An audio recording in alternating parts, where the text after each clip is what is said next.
Olá, tudo bem? Olá, pessoal. Eu tenho uma novidade aqui para vocês. Hoje eu vou estar falando de saúde. O assunto em polêmica seria o óleo de coco. Será que ele é benéfico ou não? Separei em questões alguns especialistas que possam estar respondendo essas dúvidas para nós, esclarecendo melhor nosso entendimento. Quem vai abrir o quadro para nós é o Dr. Alair Ribeiro, de Harvard, Estados Unidos, e Universidade Thomas Jefferson, cardiólogo e nutrólogo.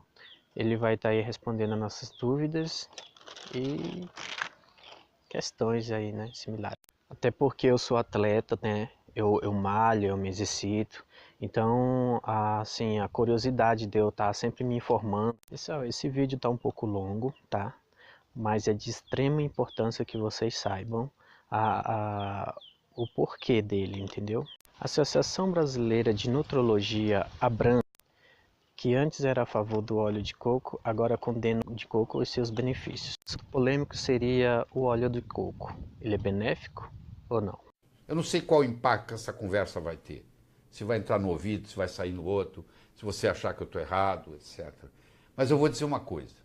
Se fez diferença para um de vocês, já valeu. E quem está aqui comigo hoje, gente? Hoje está aqui comigo o Dr. Lair Ribeiro. Prazer estar aqui com você e com os nossos usuários aí, teleusuários. Isso, gente, compartilhe esse vídeo porque hoje o Dr. Lair Ribeiro está aqui ao seu pedido, né? Porque nos últimos dias a gente teve uma série, novamente, né, doutor? Uma série de comunicados de entidades médicas, associações nacionais e internacionais, falando sobre a questão do consumo da gordura, apresentando o consumo da gordura como um ato maléfico para o seu coração. Tivemos mais uma vez algumas publicações falando sobre o colesterol, falando sobre o óleo de coco, e no fim das contas as pessoas acabam, né, muito em dúvida sobre em quem acreditar, o que levar em consideração para definir o seu cardápio, né, doutor? Então, se você tem dúvidas sobre esse assunto ou se você não sabe qual é a verdade, compartilha esse vídeo, chama seus amigos, coloca aqui nos comentários e vem assistir, porque hoje o doutor Lair Ribeiro fechou a agenda dele, reservou 1 hora e um pouquinho mais, se a gente der uma choradinha, para falar sobre o que é verdade em saúde. É isso. Aqui transmitindo essa live de hoje e o Dr. Lair Ribeiro com essa disponibilidade para ajudar você a saber a verdade sobre a saúde cardíaca. Uma saúde... Ok, o som melhorou. Para você saber a verdade sobre a saúde cardíaca, porque a verdade, né, doutor, é que me parece, eu queria que o senhor comentasse um pouco sobre isso, me parece que a medicina hoje é um pouco baseada naquilo que os médicos acreditam e nem sempre naquilo que os médicos conseguem provar, né? O senhor tem uma visão sobre isso, A minha não é? visão não é... O médico não é culpado da história, porque o médico foi... Nós recebemos uma lavagem cerebral na Faculdade de Medicina. A indústria farmacêutica que está por trás tomou conta do cérebro do médico. E o médico sai de lá educado para só trabalhar com a indústria farmacêutica, com os remédios que remediam. E a indústria farmacêutica, por isso que chama indústria, ela não está preocupada com a saúde, ela está preocupada em vender remédio. Né? E nós acabamos seguindo isso. Eu gostaria de começar, eu disse para você poucos minutos atrás, que colesterol é mocinho, não é bandido.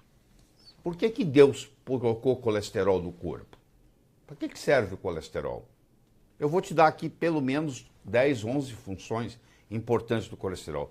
Me permita que eu vou olhar aqui nas minhas notas para não faltar nada. Primeiro, é a molécula orgânica mais abundante no cérebro. O cérebro produz o seu próprio colesterol. Você acha que se colesterol fizesse mal, ia ser a molécula mais abundante no cérebro? 25% do nosso colesterol está no cérebro. Isso numa pessoa normal com colesterol normal. Colesterol está presente em todas as membranas de todas as células do corpo. Se fosse uma coisa deletéria, prejudicial, por que que o Criador ia colocar isso em todas as membranas de todas as moléculas, de todas as células do corpo humano? Pensa comigo. Colesterol é o precursor de todos os hormônios esteroidais.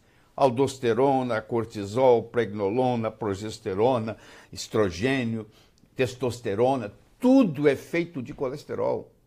Olha a importância do colesterol. Colesterol é o precursor da vitamina D3.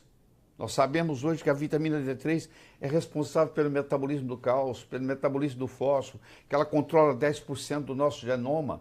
Sem o colesterol não se faz vitamina D3. Colesterol é fundamental na produção da mielina, que é aquilo que encapa os nervos. Colesterol é o precursor dos ácidos biliares, da bile, que sem ele nós não absorvemos nem a vitamina A, nem a D, nem a E, nem a K. Colesterol dos alimentos contribui para a proteção da mucosa intestinal. A deficiência de colesterol causa violência, causa suicídios, etc. Colesterol é um protetor contra a demência. As pessoas idosas que têm colesterol baixo têm mais predisposição à demência. A pessoa que tem Alzheimer, a pessoa que tem Parkinson, tem uma tendência a ter o colesterol mais baixo. A deficiência de colesterol causa diminuição na sobrevida dos pacientes. Em 2001, Frege demonstrou que o colesterol é um fator sinaptogênico do sistema nervoso central, ou seja, ajuda no seu raciocínio. E o colesterol é importantíssimo no seu sistema imune, nos linfócitos T e linfócito B. Eu fiz apenas um resuminho aqui de 11 propriedades do colesterol. Então, uma substância que está em todo lugar, que está no cérebro, que está no sangue, que está na membrana celular, que produz os hormônios. Como que essa substância pode ser ruim, gente? Você acha que o Criador ia ser tão ignorante assim para pegar uma substância que é ruim e fazê-la ser tão importante? É tão importante para o corpo o colesterol que o corpo fabrica o seu próprio colesterol. Ele não delega, ele não terceiriza nada para ninguém. Ele fabrica o seu próprio colesterol. Aproveitando que a gente está com milhares de pessoas acompanhando aqui ao vivo, né? Essa aula que o senhor veio dar aqui pra gente, mas uma aula que permite o debate, né? Já tem uma série de pessoas fazendo um monte de perguntas aqui que estão confusas. Ai, mas o meu médico disse que eu tenho que combater o colesterol a todo custo, né? Qual que é a minha indicação? Dr. Lair Ribeiro é o consultor da Jolivie e aqui no link que está fixado aqui na nossa live, né? Se você está acompanhando pelo celular, copia e cola. Se você está acompanhando pelo seu desktop, é só você clicar lá. Tem mais informações sobre o colesterol e também tem um caminho, né? Uma maneira de você levar todo o conhecimento do Dr. Lair Ribeiro para dentro da sua casa em um produto especial chamado Palavra do Dr. Lair Ribeiro, né? Então, se você está interessado nesse assunto, se você quer mais informações, continua aqui com a gente, mas não deixa de garantir a sua vaga, porque a gente está com um número limitado aí de inscrições para o Palavra do Dr. Lair Ribeiro. Doutor, uma pergunta da Margarete, da Patrícia, do Carlos, do Luciano. Desde sempre eu escuto que eu preciso combater o colesterol. Como foi que começou essa história, então, doutor? Vamos explicar para as pessoas como começou essa história de que o colesterol é vilão. A história começou assim. Em 1784, muito tempo atrás, né? O colesterol foi identificado na bile. Por isso que chama colesterol. Vem de coli, que é vesícula biliar. Então ele foi identificado. Passaram-se 100 anos e um patologista alemão chamado Rudolf Virchow está examinando uma placa de ateroma, encontrou colesterol lá. Não significa que colesterol causou a placa, apenas encontrou ele lá. É uma correlação. E em 1912, um cientista russo chamado Anitkov, ele deu colesterol para coelhos e para galinhas, que são herbívoros. São animais herbívoros. Colesterol é uma substância animal, não é uma substância vegetal. Então, uma espécie que não se alimenta de produto animal, como é um coelho, que come capim, que come grama, ele não tem metabolismo para colesterol.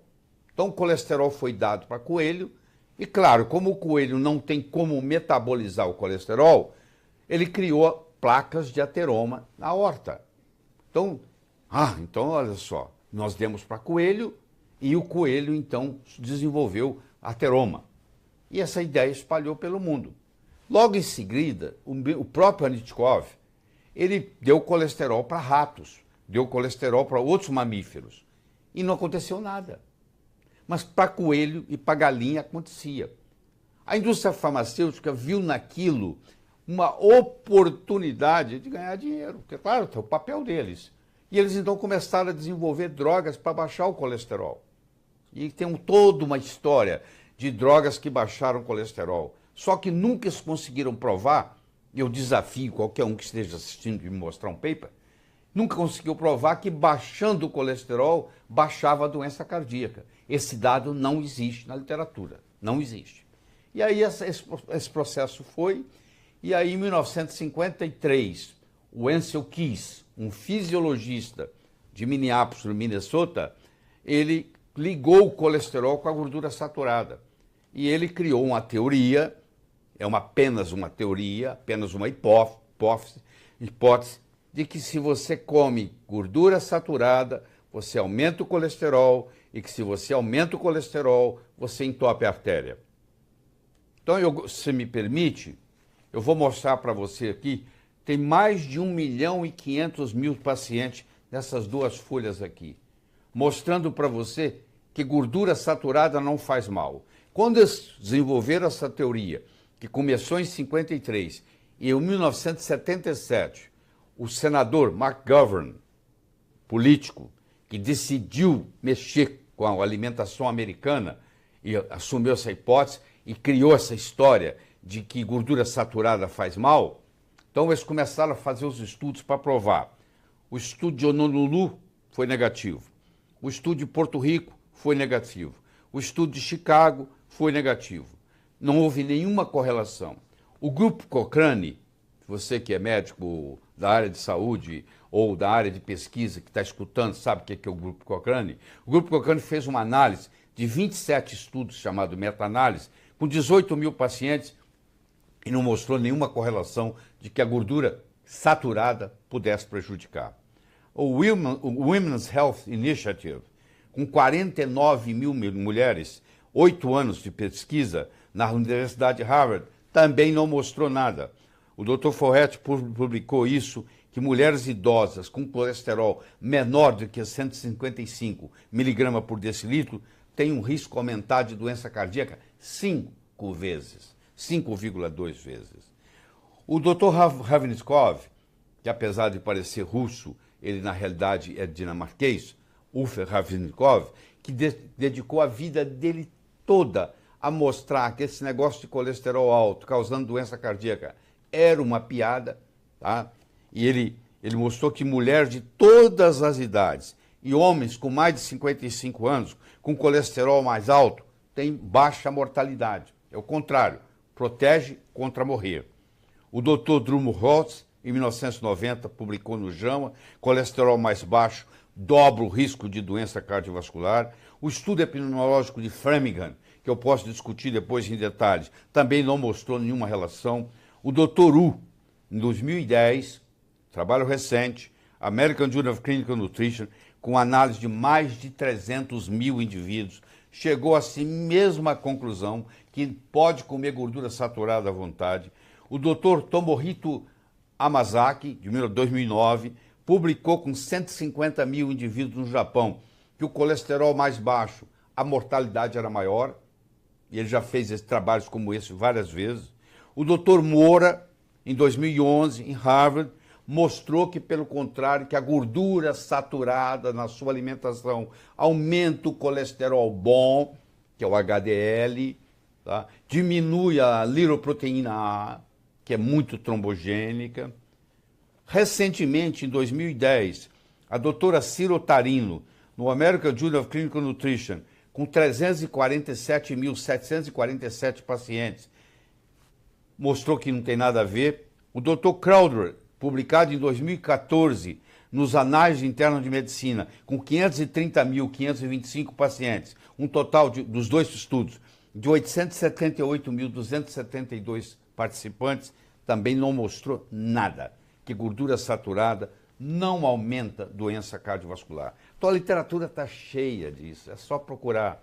50% da gordura da membrana celular é saturada. Se gordura saturada fizesse mal, como que a natureza vai colocar 50% da gordura que existe na membrana de cada um dos trilhões de células no corpo é saturada?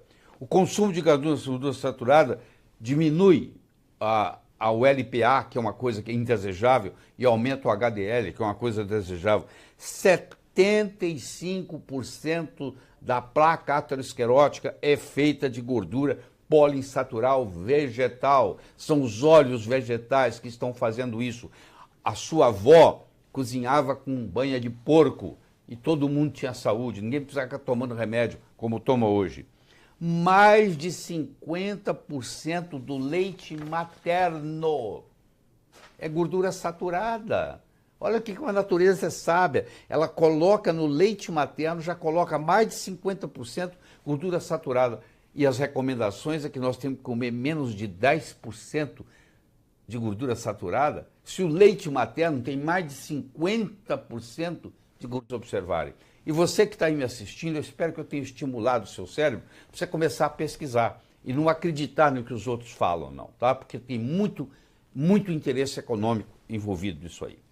Em todos esses anos de medicina, que não existem estudos clínicos que comprovam que diminuindo a ingestão de gordura saturada, você diminui a incidência cardíaca, Não né? existe estudo. Eu desafio você que está nos assistindo. Não existe estudo. E as pessoas estão um pouco confusas para dizer o seguinte, tá, o colesterol tem utilidades para o meu corpo, ele não é vilão, ele é mocinho, mas o que eu faço com os níveis de colesterol que sempre são pedidos para eu avaliar? Existe colesterol bom ou ruim? Como é que eu trabalho? Isso é uma grande confusão. Eu vou te falar, quando eu comecei a praticar medicina há 45 anos atrás, que eu me formei, o colesterol normal era 320, entendeu? 320. Hoje eles querem um colesterol abaixo de 200. Bom, onde é que está a explicação para isso? Eles vêm diminuindo os níveis de colesterol, mas não diminui a mortalidade cardíaca. No período que houve a diminuição da mortalidade cardíaca, a pessoa até comia mais gordura. Então não existe essa correlação. Isso aí é uma falácia.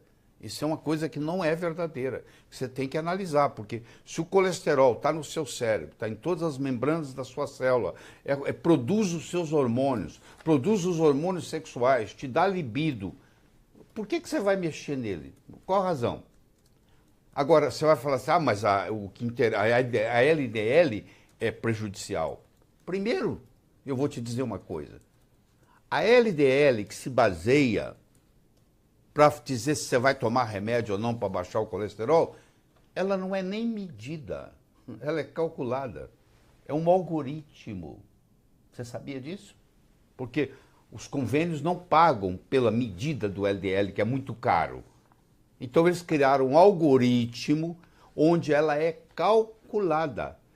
Do que vai depender a sua vida, se você vai tomar ou não remédio, qual o número que é, porque hoje eles querem uma LDL que seja menor que 100, para ser ideal, de 100 a 130 tem risco, e acima de 130 LDL já é um caso perdido, é um caso de grande risco. Essa LDL, a maioria dos médicos nem sabe que ela não é nem medida, ela é calculada. Quer dizer, aquilo que vai depender é calculada. Quer dizer, aquilo que vai depender se você vai tomar remédio ou não, nem é medido. Liga para os laboratórios que você vai saber disso. Que tem jeito de medir? Claro que tem, custa muito mais caro e leva muito mais tempo. Então eles criaram um algoritmo, porque você pode aumentar o colesterol no seu sangue por várias razões. Você pode ter hipotiroidismo. Se a sua tireoide não está funcionando direito, por um mecanismo de compensação, o colesterol aumenta. Se você tem resistência insulínica, se você é diabético, você tem uma tendência a aumentar o colesterol. Se você está desidratado, o seu colesterol está elevado. Eles não deixam você tomar água para poder fazer o exame de sangue. Por quê? Durante a noite você desidrata. Na realidade, os seus níveis de colesterol não são aqueles que estão sendo calculados lá, porque você passou a noite inteira sem poder tomar líquido. Você está desidratado. Você foi para o laboratório desidratado. E uma das causas de elevação do colesterol é a desidratação. E nós sabemos que 30% a 40% dos brasileiros andam desidratados, porque não ingerem a quantidade de líquido necessária. É o seguinte, as pessoas então não precisam mudar a alimentação ou não é bem assim? Não, a pessoa tem que ter uma alimentação saudável. Ela tem que comer gordura saudável. Eu não estou falando de gordura doente. O que é gordura ruim? Gordura ruim é aquele óleo vegetal que você compra no supermercado, que está com uma hidrogenação parcial, parte daquela gordura é trans e está oxidado. Aí você leva esse veneno para casa. Eu não. Quem está falando isso é o diretor do maior estudo epidemiológico já ocorrido na humanidade. E ele está descrevendo os 30 anos de follow-up e mostrando que não tem nada a ver com nada. Colesterol não causa doença cardíaca, gordura saturada não aumenta colesterol. Essa é a verdade. A respeito do óleo de coco, falando que ele não é tão bom para a sua saúde quanto você imaginava. A primeira coisa que eu digo é que pode ficar tranquilo que ele tem muitos benefícios, sim, para a sua saúde. E a segunda é que você não deve acreditar em tudo que você lê ou tudo que você ouve, principalmente se vem de jornalista e não de médico. Mas é claro, uma sociedade falou que o óleo de coco não é tão bom, então duvide sempre, mesmo se for um médico que está falando aqui para você nesse vídeo, duvide. Se vai influenciar na sua saúde, você deve buscar isso de uma maneira real, procurar artigos científicos para ver se realmente isso vai funcionar para você e vai beneficiar a sua saúde. Não. E eu separei os 3 principais artigos que exemplificam as qualidades do óleo de coco. O primeiro, um grupo de estudiosos pegaram 40 mulheres com obesidade abdominal e separaram em 2 grupos. Um grupo tomava 10 ml de óleo de coco 3 vezes ao dia e o outro grupo 10 ml de óleo de soja 3 vezes ao dia. Esse grupo foi acompanhado durante 3 meses e essas mulheres foram indicadas a fazer uma dieta hipocalórica, ou seja, com menos calorias do que elas precisam, e fazer caminhadas diárias, porque o objetivo era emagrecimento. Depois dos 3 meses, ambos os grupos emagreceram, perdendo em torno de 1 quilo. Só que o grupo A, que fez o óleo de coco 3 vezes ao dia, perdeu 1,5 centímetro da circunferência da cintura, enquanto o grupo B teve um aumento pequeno, mas teve um aumento da circunferência da cintura, mostrando que, sim, o óleo de coco, diferentemente do óleo de soja, pode auxiliar na diminuição da circunferência abdominal. E mais interessante ainda nesse estudo, mostrou que o grupo A, que fez o óleo de coco, teve um aumento do HDL, que é conhecido como bom colesterol, enquanto o grupo B, que fez o óleo de soja, teve diminuição dos níveis de HDL. O grupo A teve a diminuição de 35% da proteína C reativa, que é um marcador de inflamação no seu organismo. Então, se você baixou o marcador de inflamação, você está menos inflamado, e que é bom para a sua saúde. Enquanto o grupo B teve uma diminuição menos significativa, de apenas 14%. E o grupo B, ao contrário do grupo A, o que usou óleo de soja, teve um aumento do LDL, que é um colesterol que todo mundo se preocupa. Se ele está alto, você tem que baixar os seus níveis de LDL. Outro artigo, o segundo artigo muito interessante, pegou 3 mulheres e essas 3 mulheres passaram por 3 períodos de dieta, de mais ou menos 22 dias. No primeiro período, elas fizeram a dieta alta em gordura com grande consumo de óleo de coco. E essa dieta mostrou que ela baixou bastante a lipoproteína A, que é um outro marcador de risco cardiovascular. Então você, nesse período dessa dieta, baixou bastante a sua proteína A, então você tem um menor risco de desenvolver doenças cardiovasculares, como arteriosclerose, ou ter um AVC, ter um infarto do miocárdio. Depois, essas mesmas mulheres ficaram 22 dias com a dieta baixa em gordura, mas também utilizando óleo de coco. Ela teve uma diminuição da lipoproteína A, mas mais modesta do que o grupo que teve uma dieta rica em gordura. E depois, essas mesmas mulheres ficaram 22 dias com a dieta alta em gordura, só que sem óleo de coco, outras gorduras insaturadas, outros tipos de óleos. E mostrou uma quase nenhuma diminuição da lipoproteína A, mostrando que o óleo de coco pode auxiliar também a diminuir esse marcador de risco cardiovascular, que é a lipoproteína A.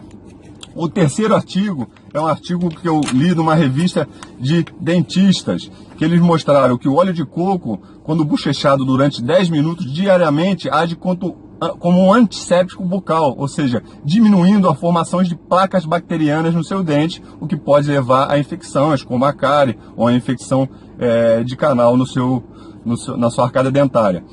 E ele comparou as pessoas que bochechavam óleo de coco com as pessoas que bochechavam clorexidine, que é um antisséptico, e água destilada. E mostrou que tanto o óleo de coco como o clorexidine tiveram a capacidade de diminuir a quantidade de placas bacterianas. Então, foi interessante que muitas pessoas falaram mal do óleo de coco. Eu fui ler 15 artigos sobre óleo de coco e agora, além de tudo que eu já usava na minha dieta, botava óleo de coco no meu café, eu estou fazendo também diariamente, antes de dormir, um bochecho com óleo de coco para diminuir a formação de placa bacteriana dos meus dentes. Então é excelente, procure sempre verificar, eu vou botar o link dos artigos aqui embaixo para você poder buscar, ver se realmente o que eu estou falando é verdade.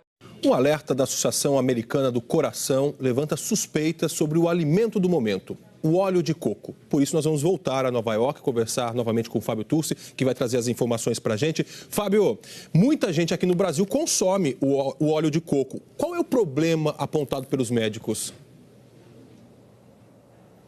Evaristo, aqui também, viu? Mas o problema dele é a quantidade de gordura saturada que pode aumentar o nível de colesterol ruim no sangue, né? E o colesterol ruim, quando muito elevado, pode entupir veias ou artérias e provocar infartos e derrames. O óleo de coco é frequentemente visto como um tipo mais saudável de óleo, mas a Associação Americana de Cardiologia afirma que ainda não há estudos que provem isso. A associação aponta que esse óleo tem 82% de gordura saturada. É mais do que a manteiga, é mais do que a gordura bovina ou até do que a banha de porco. A associação recomenda consumo moderado de óleo de coco, assim como de qualquer outro alimento rico em gordura saturada. As opções mais saudáveis são outros óleos vegetais, como o de girassol e o clássico azeite, né? E esses são ricos em gordura insaturada, que é saudável. Aliás, os especialistas alertam que o nosso corpo precisa de gorduras. Elas são fonte de ácidos graxos essenciais e ajudam o organismo a absorver vitaminas A, D e E, por exemplo. A questão é qual tipo de gordura consumir, Evaristo. Ok. Muito obrigado, Fábio, pelas informações. Tchau. Um bom fim de semana para Boa noite. Você acredita em comida que emagrece? Ou será mais um mito dos regimes que prometem milagres? O Globo Repórter investiga as novas dietas naturais e revela que algumas frutas, legumes e verduras podem sim nos ajudar a perder peso. Especialistas nos indicam quais são esses produtos tão importantes para a nossa saúde. E mais, nossas universidades pesquisam como tornar mais saudáveis e menos engordativos os alimentos básicos. No prato há proteína do ovo, verduras, pepino, manga e, como tempero, outro termogênico que é novidade nas dietas para emagrecer: o óleo de coco extra virgem, uma gordura que vem apresentando bons resultados. Eu como 2 colheres de sopa todos os dias. Uma colher de sopa eu uso na salada e uma colher de sopa eu uso sobre as frutas. Ele me deixa muito bem, eu me sinto mais saciada, eu não preciso comer muito carboidrato. Ele é rapidamente absorvido no intestino, vai rápido para a circulação, chega rápido ao fígado, produzindo energia rápida. E quanto mais energia a gente produz de forma rápida, mais o nosso cérebro entende que chegou a hora de parar de comer. Os benefícios do óleo de coco foram comprovados na prática numa pesquisa feita aqui na Universidade Federal do Rio. O cardápio incluía 1 colher de sopa do óleo por dia e foi oferecido a um grupo que normalmente não é muito adepto a dietas. Todos os 30 pacientes desse estudo eram homens. Eu comecei a dieta com 104 quilos e terminei com 98. E eu não sentia fome, eu comia aquela quentinha pequenininha e pronto, era o suficiente. Marcos perdeu 8 quilos em 1 mês e meio. E olha que ele era um comilão e tanto. O meu grande fraco é massa, né? Macarrão, pão. Era daqueles que levavam um pratão. Não tinha noção. Eu botava de assim, comer e não terminar aquela refeição, ir lá e remontar e continuar comendo. Para poder participar da pesquisa, os voluntários passaram por uma reeducação alimentar. Mas hoje, depois de parar de consumir o óleo, a balança já não dá tantas alegrias. Todos voltaram a engordar. Quanto deu aí? 109,8. Tá mais pesado que quando começou a pesquisa? 2 quilos, né? Com o choque, Marcos prometeu emagrecer novamente. Será? Resolvemos ir até o trabalho dele checar. Chegamos de surpresa. O que você acha que a gente veio fiscalizar aqui? Meu trabalho. A tua quentinha, Marcos. É mesmo? E ele não mentiu. Olha só, Marcos, franguinho e abobrinha. Abobrinha. Tá tranquilo, água e sal. Parabéns, Marcos. Bom apetite, Marcos. Espera que, aliado a uma dieta hipocalórica, esse óleo de coco ele vem auxiliar na perda de peso, na redução da gordura abdominal, que está associada a várias doenças, principalmente as doenças do coração. Essa conversa logo num papo que presta, eu tomo óleo de coco todo dia. Na minha casa tem óleo de coco todo dia. Agora, o posicionamento oficial da Abram, o órgão no qual eu fiz minha pós de nutrologia, é contra o óleo de coco.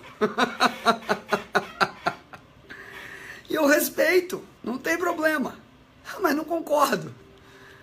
E não sou só eu que concordo, não. Tem um monte de médico aí, tanto que isso aí já virou um rebuliço danado. Eu vou só fazer uma retrospectiva básica para vocês. Há um tempo atrás, em um programa de uma emissora grande aqui no país, foi feito um esculhambo sobre o óleo de coco, falando que o de canola era melhor. Isso repercutiu em tudo quanto é lugar do país. Por acaso, a nutricionista em questão nesse programa, na época, trabalhava de consultora para uma empresa que vendia óleo de soja. Olha só que curioso, não é? Então vamos seguindo adiante, a linha de raciocínio. A gente já está há um tempo recebendo esse monte de informação de um lado e do outro sobre, falando que banha de porco faz mal, óleo de coco faz mal, só faz bem porque está no supermercado, entendeu? Entendeu? E há uns dias atrás, na verdade, acho que 2 semanas atrás, deixa eu ver a data aqui correta, para não furar com vocês. Dia 27 de março, a Associação Brasileira de Nutrologia se posicionou formalmente, falando que isso era prejudicial, que não tinha benefícios, que fazia muita bagunça no consultório. Óleo de coco.